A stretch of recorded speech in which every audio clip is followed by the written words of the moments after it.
नमस्कार, वंदे भारत। भारत तक देख रहे हैं आप, आपके साथ मैं हूं सांची त्यागी।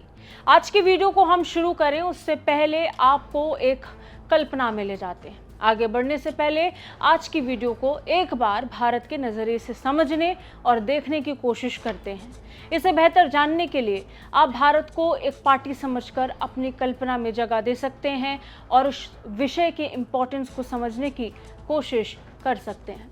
अब जरा सोचिए, अमेरिका के राष्ट्रपति अपने देश में बढ़ते अवैध प्रवासियों को लेकर ठोस कार्रवाई का मूड बना ले। इसमें सबसे टॉप 3 देशों में भारत आता है। जरा सोचिए, ना सिर्फ अवैध प्रवासियों की मिलिट्री प्लेन से भारत में वापसी का ऐलान हो, बल्कि ट्रंप ये ऐलान कर दें कि भारत से अमेरिका जाने वाले हर एक सामान पर टैरिफ और बढ़ाया जाएगा। यानी भारत से अमेरिका जाने वाले सामान पर जो पहले से टैरिफ लग रहा है उसे अब और बढ़ाने का ऐलान हो जाए तो, और वो भी 10%। ये फैसला ऐलान को तुरंत 10 दिन के बाद लागू करने की भी बात आ जाए, यानी तैयारी का समय तक आपके पास नहीं होगा। ऐसे में देश के प्रधानमंत्री नरेंद्र मोदी क्या करेंगे? जरूरी फैसलों को उठाने के लिए पीएम मोदी देश के बड़े बड़े उद्योगपतियों का अगर जमावड़ा लगा दे तो, यानी जिस तरह भारत में हाई लेवल कैबिनेट मीटिंग होती है, ठीक उसी तरह की एक बड़ी हाई लेवल मीटिंग। इस बैठक में गौतम अडानी, अनिल अंबानी, शिव नादर, एनआर नारायण मूर्ति, अनिल अग्रवाल और आनंद महिंद्रा जैसे दिग्गज उद्योगपति एक कमरे में, एक हॉल में बैठे हों और इस मुसीबत से निपटने के लिए मोदी के सामने बैठकर चर्चा कर रहे हों। मामला किसी आपातकाल से कम नहीं लगेगा, किसी इमरजेंसी से कम बिल्कुल नहीं लगेगा। बिल्कुल ऐसी एक स्थिति इस समय चीन में बनी हुई है। चीनी राष्ट्रपति शी जिनपिंग ने चीनी उद्योगपतियों के साथ आने वाले संकट को लेकर गहन चर्चा की है।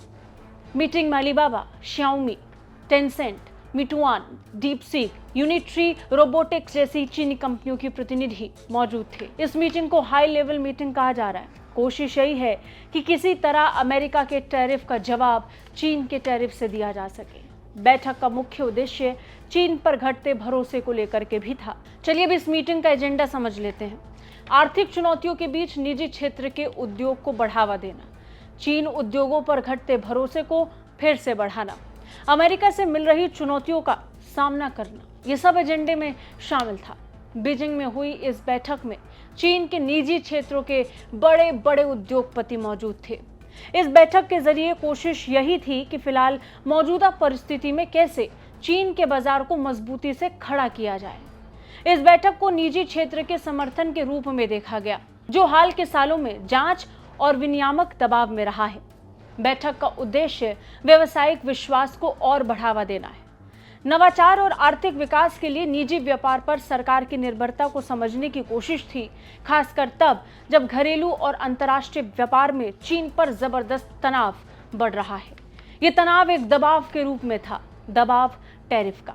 चीनी राष्ट्रपति शी जिनपिंग के साथ इस हाई लेवल मीटिंग में कौन कौन मौजूद था, अब हम आपको ये बताएंगे। इस मीटिंग में अलीबाबा के सह संस्थापक जैक मा, हुआवेई के संस्थापक रिन जिंगफेई, BYD के अध्यक्ष वांग चुआनव, इसके साथ ही CATL के अध्यक्ष रॉबिन जेंग मौजूद थे। लिस्ट इतनी नहीं है, इसमें श्याओमी के CEO ले जून, टेंसेंट के CEO पोनी मा, मिटुआन के वांग जिंग, डीपसीक के संस्थापक लियांग वेनफिंग, यूनिट्री रोबोटिक्स के संस्थापक वांग जिंग किंग सिंह मौजूद थे। ये लोग इलेक्ट्रिक वाहनों और बैटरी से लेकर AI और रोबोटिक्स तक चीन के तकनीकी उद्योग के व्यापक स्पेक्ट्रम का प्रतिनिधित्व करते हैं, जो विभिन्न क्षेत्रों में नवाचार को बढ़ावा देने की सरकार की रुचि को और भी ज्यादा स्पष्ट कर रहा है, बता रहा है कि चीन की सरकार का इंटरेस्ट इस समय कहाँ है। एक्सपर्ट्स का मानना है कि उद्योगों को बूस्ट करने, उन्हें बढ़ावा देने के लिए बुलाई गई ये बैठक बहुत खास थी। कोविड के बाद से चीन की इकोनॉमी ग्रोथ को जबरदस्त झटका लगा है और रही सही कसर अमेरिका पूरा कर रहा है। मंदी का दौर चीन देख रहा है, उस पर से अंतर्राष्ट्रीय दबाव ने इसे चीन के लिए और मुश्किल की तरह पेश किया है। हालात ये हैं कि चीनी राष्ट्रपति शी जिनपिंग अब निजी सेक्टर की तरफ देख रहे हैं। उन्हें उम्मीद अब प्राइवेट सेक्टर से है। संभावनाएं तो ये भी हैं कि चीन दुनिया में प्राइवेट सेक्टर को लेकर बड़ा बदलाव कर सकता है। अब सबसे बड़ा सवाल ये कि अगर चीनी कंपनियां कोविड के बाद से तनाव में थी तो फिर भी चीन बेहतर कैसे कर रहा था? इसका सबसे बड़ा कारण है हाल के महीनों में अमेरिकी दबाव के बावजूद प्राइवेट कंपनीज का खड़ा होना। इस दबाव के बावजूद प्राइवेट कंपनी बड़ी सफलता हासिल कर पाई। हांगकांग स्थित गेविकल ड्रैगनोमिक्स के चीन अनुसंधान उपनिदेशक क्रिस्टोफर ने रॉयटर्स को बताया कि ये इस बात की मौन स्वीकृति की तरह देखा जा सकता है कि चीन सरकार को अमेरिका के साथ अपनी तकनीकी प्रतिद्वंदी के लिए निजी क्षेत्र की कंपनियों की जरूरत है। अगर सरकार अमेरिका के साथ प्रतिस्पर्धा करना चाहती है तो उसके पास उनका समर्थन करने के अलावा कोई और विकल्प नहीं है। चीन किस तरीके से हर क्षेत्र में अपने प्रभाव को बढ़ा रहा है ये सब जानते हैं। चीनी सरकार हर सेक्टर पर कब्जा जमाना चाहती है। आधिकारिक अनुमानों के मुताबिक चीन में निजी क्षेत्र जिनका कंपटीशन सरकारी स्वामित्व वाली कंपनियों के साथ है, वो कंपनियां जो चीन के कर राजस्व में आधे से ज्यादा योगदान करती हैं, अब उन्हीं कंपनीज पर चीनी सरकार की नजर है। आर्थिक उत्पादन में 60% से ये ज्यादा है। तकनीकी नवाचार में 70% का योगदान देते हैं। इतना बड़ा योगदान इतने बड़े सेक्टर के द्वारा देना वाकई जिनपिंग का ध्यान आकर्षित जरूर करेगी। खास बात यह कि इस मीटिंग में सबसे ज्यादा सबकी नजर हाल ही में अंतर्राष्ट्रीय बाजार में तूफान लाने वाले डीप सीक पर भी था। डीप सीक जैसे स्टार्टअप के संस्थापक लियांग वेनफिंग भी इस बैठक में मौजूद थे। ये स्टार्टअप अपनी कम लागत वाले आर्टिफिशियल इंटेलिजेंस मॉडल के लिए जाना जाता है, जिसने अमेरिका में तूफान ला दिया। अमेरिका के एआई को ये कंपटीशन दे सकता है, इस तरीके की अटकलें बाजार में जबरदस्त तरीके से लगती रहीं। जिनपिंग ने इसका भी फायदा उठाया, इस नए चेहरे को भी इस बैठक में जगह दी। हालांकि ये पहली बार नहीं है। शी ने सत्ता में आने के 6 साल के बाद 2018 में पहली बार निजी क्षेत्र के लिए एक हाई प्रोफाइल मीटिंग की अध्यक्षता की थी। 2018 का वो वक्त जब अमेरिका और चीन के बीच ट्रेड वॉर का आगाज हुआ। उससे पहले तक चीन ने ऐसी कोई बैठक नहीं की थी और अब फिर से ये बैठक हो रही है।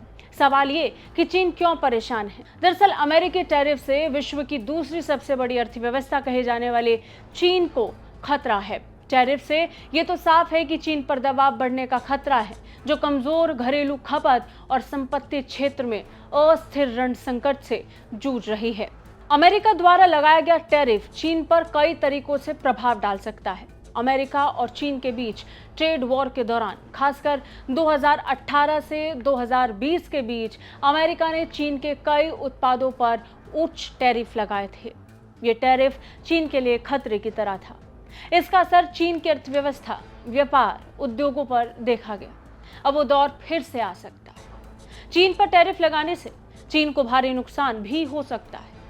टैरिफ लगाने से चीन के सामान की कीमतें भी बढ़ेंगी, जिससे अमेरिकी कंपनियां चीन से आयात करने के बजाय भारत जैसे बाकी देशों का रुख करेंगी। इससे चीन के निर्यात में भारी कमी आ सकती है। टैरिफ के लगने से इसका मुख्य प्रभाव चीन के निर्यात, आर्थिक वृद्धि, आपूर्ति श्रृंखला और मुद्रा पर हो सकता है। हालांकि चीन ने इस चुनौती का सामना करने के लिए अपनी नीति और व्यापार रणनीतियों को बदलने की कोशिश की है। फिर भी अमेरिकी टैरिफ का असर दीर्घकालिक रूप से चीन के लिए मुश्किलें पैदा कर सकता है। इसी चुनौती से निपटने की कोशिश जिनपिंग की है, जिसके लिए ये मीटिंग थी। आपको क्या लगता है? कमेंट करके हमें जरूर बताएं। जय हिंद।